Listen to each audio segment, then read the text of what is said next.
जो इस लड़ाई में हम सब लोग मिलकर लड़ रहे हैं, मुझे लगता है कुछ योद्धा यहाँ बैठे हैं और कुछ वीरांगनाएं वहां पर हैं। और महिला कांग्रेस के कार्यक्रम में जाके मुझे सबसे अच्छा ये लगता है कि सफेद की एक चमकार नहीं दिखती है, रंग बिरंगे जो भारत का प्रतिबिंब है, रंग बिरंगे खूबसूरत गुलदस्ते अलग अलग प्रांतों से आए, अलग अलग वेशभूषा में, अलग अलग रंगों में आपके हंसते मुस्कुराते चेहरे नजर आते हैं और मुझे लगता है वो बहुत बड़ी बात है।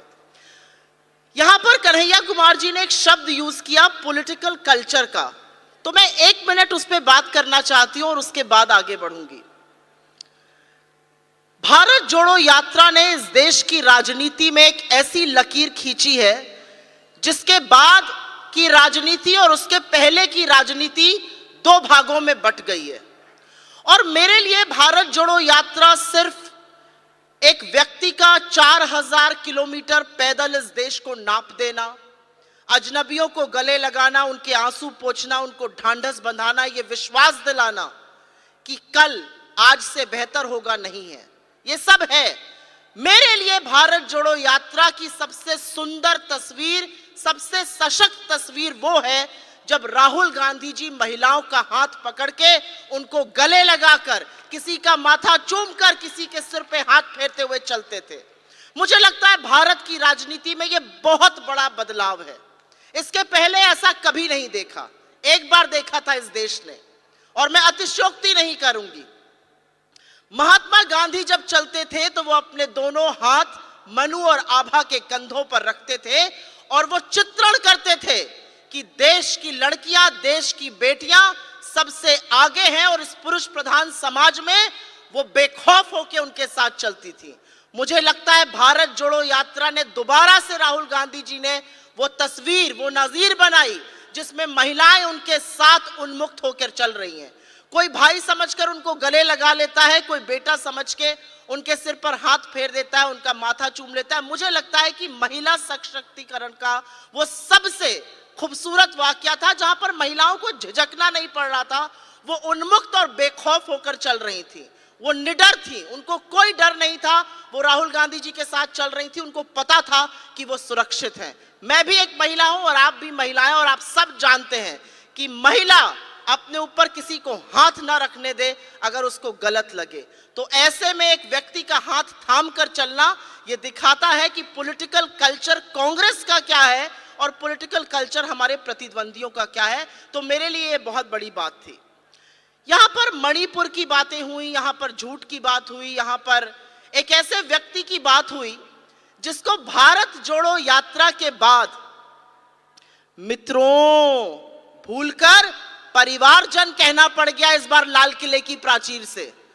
क्योंकि अगर आप एक अच्छे बेटे हैं, अच्छे पति हैं, अच्छे पिता हैं, अच्छे भाई हैं, अच्छे मित्र हैं, तो आप एक अच्छे इंसान जरूर बनेंगे और आप एक अच्छे नेता भी बनेंगे। तो परिवार की बात ऐसे व्यक्ति को करनी पड़ गई जो मित्रों की बात करता था, और यह भारत जोड़ो यात्रा का, यह भी राहुल गांधी जी की एक बड़ी सफलता है। यहां पर मुझे बोला गया कि आप लोगों से मैं ये बात करूं कि झूठ का पर्दाफाश कैसे हो सकता है। अव्वल तो झूठ फैलाने में बड़ी मेहनत करनी पड़ती है, सत्य बहुत आसानी से बोला जा सकता है, उसके लिए आपको कोई स्पष्टीकरण नहीं देना पड़ता है, कोई बचाव नहीं करना पड़ता, और ये हमें अपने नेता राहुल गांधी जी से सीखना है।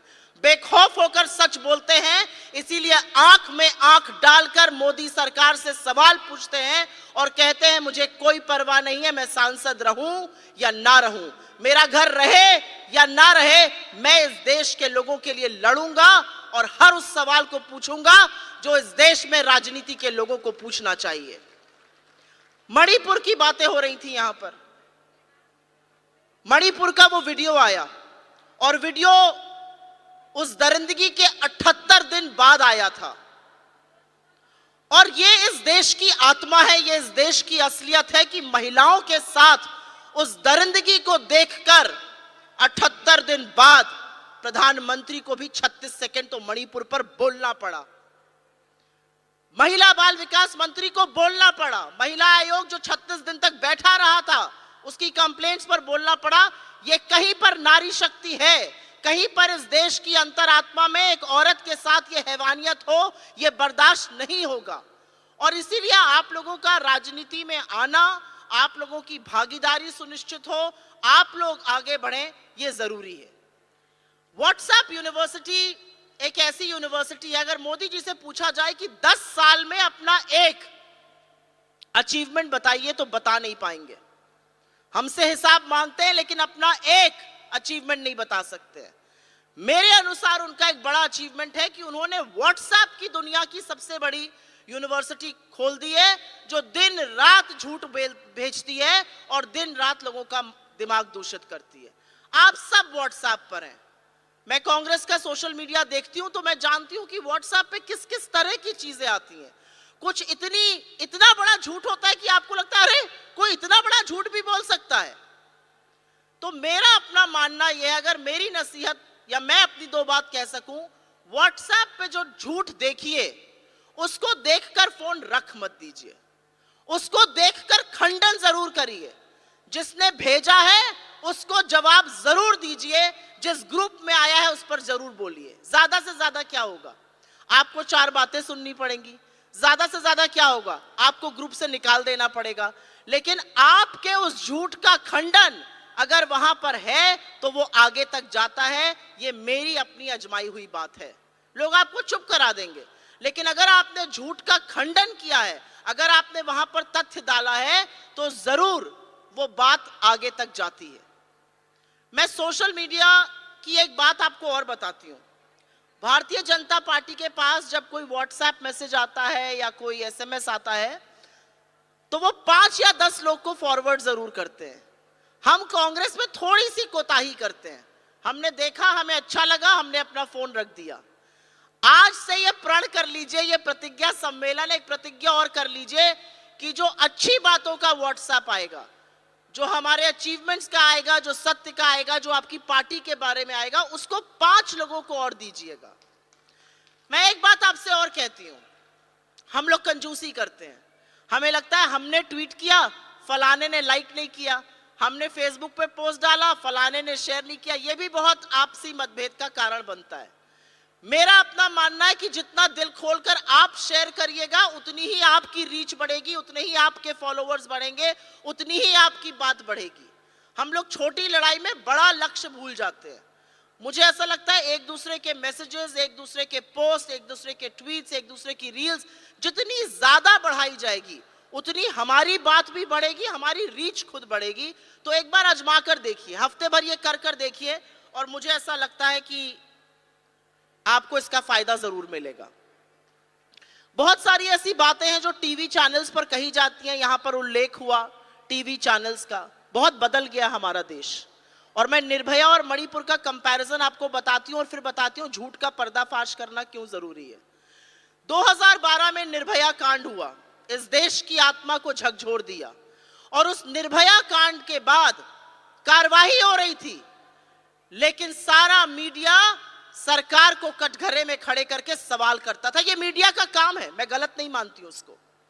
इस देश के प्रधानमंत्री और यूपीए की चेयरपर्सन श्रीमती सोनिया गांधी जी उस परिवार के टच में रहे, बच्ची को इलाज के लिए सिंगापुर भेजा, और जब दुर्भाग्यवश उसकी मृत्यु हो गई तो टारमैक पर रात को 2:30 बजे खड़े रहकर उसके शव को रिसीव किया। यह था देश।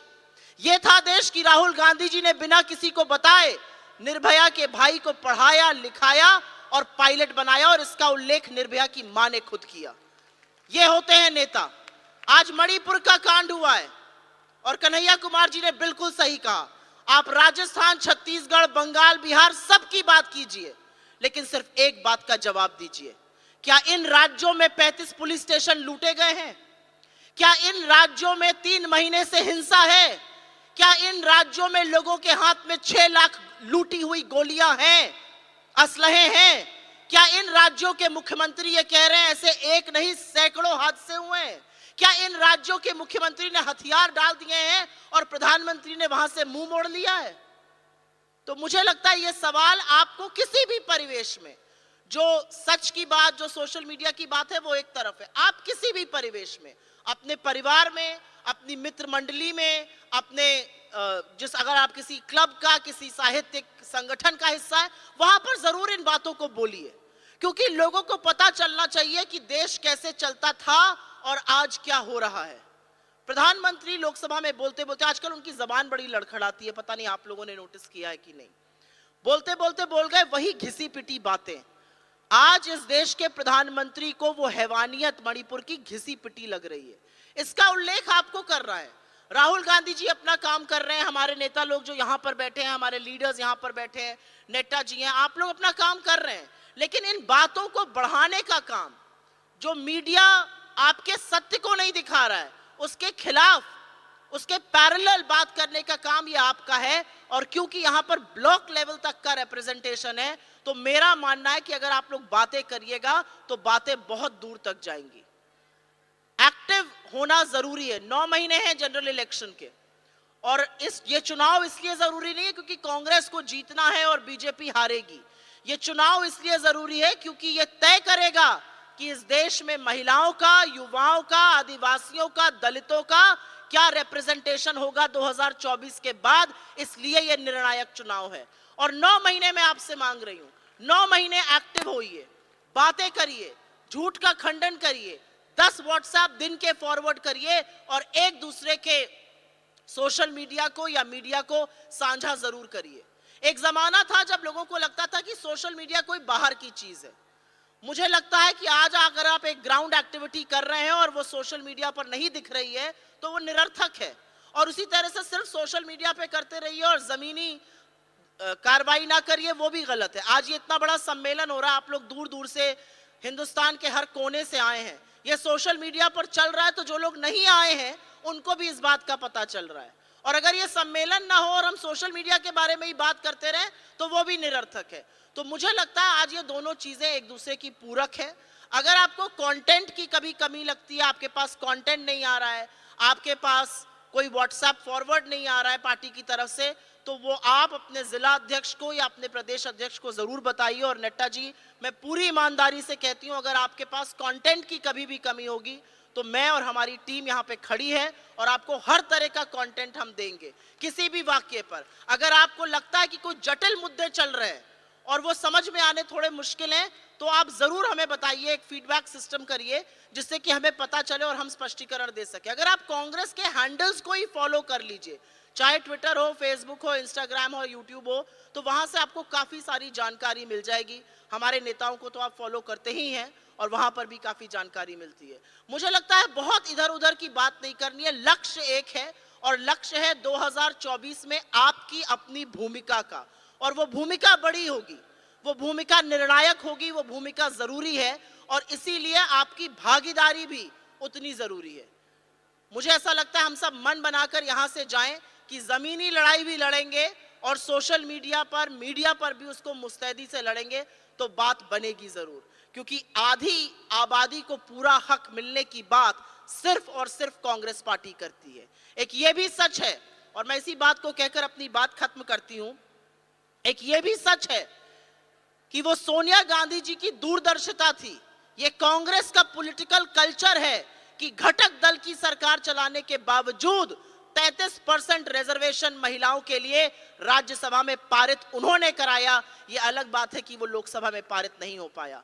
लेकिन जो लोग प्रचंड बहुमत का दंभ भरते हैं, जो बात करते हैं कि उनको इस देश ने चुनकर भेजा है, उनको 1 मिनट नहीं लगेगा अगर वो 33% रिजर्वेशन कराना चाहे। और मुझे फक्र है इस बात का कि हमारे और मेरे नेता ने उनसे कहा है कि महिला रिजर्वेशन पर मेरा unconditional support Bharatiya Janata party को है। लेकिन 10 साल बाद भी महिला रिजर्वेशन की बात भारतीय जनता पार्टी नहीं करती है, क्योंकि मन में खोट है। औरतों को सिर्फ और सिर्फ राजनीतिक मोहरा बनाना है और जैसा कि इन्होंने कहा, पंक्ति में आगे बिठा के 4 औरतों को सजा देनी है। अगर वाकई में महिलाओं की भागीदारी सुनिश्चित करनी है तो 33% रिजर्वेशन अगर मोदी जी आज चाहें तो कल कर सकते हैं, लेकिन ऐसा क्यों नहीं कर रहे, ये सवाल आप सबको पूछना है। बहुत बहुत धन्यवाद, आपने मेरी बात सुनी। हम सब लोग आपके साथ हैं। आप जहां पर भी लड़ रहे हैं, चाहे वो ब्लॉक हो, बूथ हो, विधानसभा हो, लोकसभा हो, प्रदेश के लेवल पर हो, ये लड़ाई हर स्तर पर लड़ी जानी है। ये सोशल मीडिया पर लड़ी जानी है, ये टीवी चैनलों पर लड़ी जानी है, क्योंकि ये लड़ाई हम और आप एक दूसरे के लिए लड़ रहे हैं और आने वाले वक्त के लिए लड़ रहे हैं। बहुत बहुत धन्यवाद। जय हिंद। सुनकर देखो, सुनकर देखो, सुनकर देखो जी। ममता राहुल मोदी बोले, लिखे जितेंद्र जी।